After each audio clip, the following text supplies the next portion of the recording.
The name CBZ is nothing short of legendary when it comes to the annals of Indian motorcycling. Now, it's a bike that single-handedly introduced the concept of performance four-stroke motorcycling in India back in 1999. Since then, the original bike has been through a taming down process with the CBZ Star in 2004 and has been taken to extremes as well with the original CBZ Xtreme in 2007. Now, however, keeping in line with their philosophy of refreshing most of their models this year, Hero MotoCorp silently introduced a replacement to the CBZ Xtreme earlier this year. A fairly significant design change and a dropping of the CBZ moniker are the most obvious changes. But how different does this new Xtreme feel? Let's find out. Well, visually it looks pretty much like a brand new bike.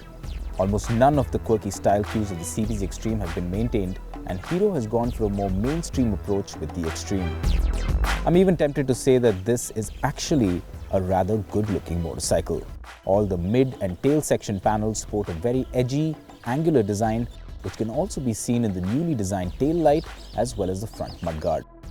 I wish that the sharp design theme was continued with the new tank and the headlight as well, which would have looked much better if it was set lower down. But despite that, the Xtreme does look rather attractive. The indicators have taken a conventional route this time around and aren't integrated with the headlight cowl. This isn't your typical Hero sticker job either. Somebody at the company really knew what they were doing. There are a few quirks too, such as the rather oddly shaped instrument cluster, though I believe it should sit well with the general bike-buying janta.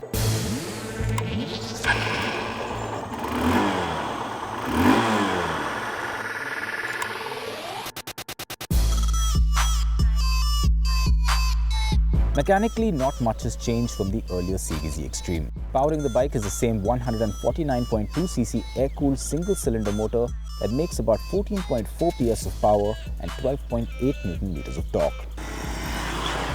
Now, the motor may not have been changed, but as soon as you start riding the bike, you'll realize why this is not a bad thing. This is definitely one of the smoothest 150cc motors in the market, and this refinement doesn't come at the price of performance. 0 to 60 km/h happens in little under 6 seconds, and the Xtreme will pull to a top whack of just over 110 km/h. But it's still the sheer creaminess of the power delivery that will have you all smiles as you pile on the throttle. Even close to the red line, there are barely any vibrations that creep in through either the pegs or the handlebars. The Xtreme actually makes a lot of other 150cc bikes, such as those from Yamaha or even Honda for that matter, feel a little harsh and uncouth in comparison.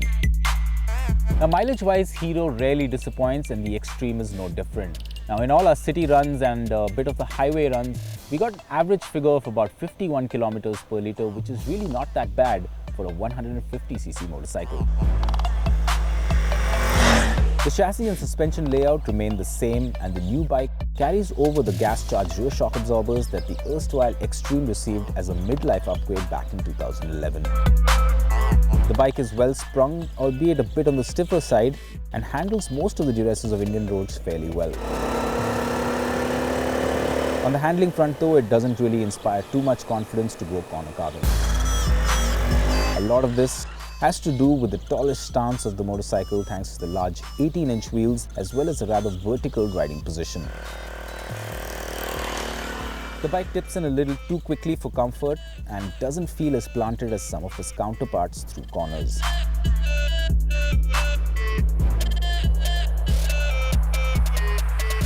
The other problem that the tall stance of the Xtreme creates is reachability for the rider's feet. Now, not only is the seat height taller than other similar motorcycles, the seat itself is wider too. However, the one department where the Xtreme really impresses is with its features.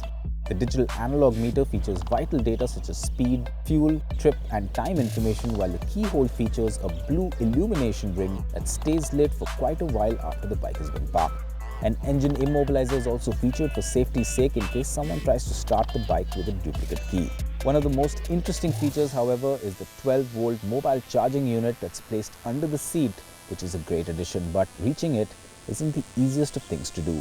Now at 71,275 rupees ex-showroom Delhi, this is a bike that sits right in the middle of the premium 150cc segment.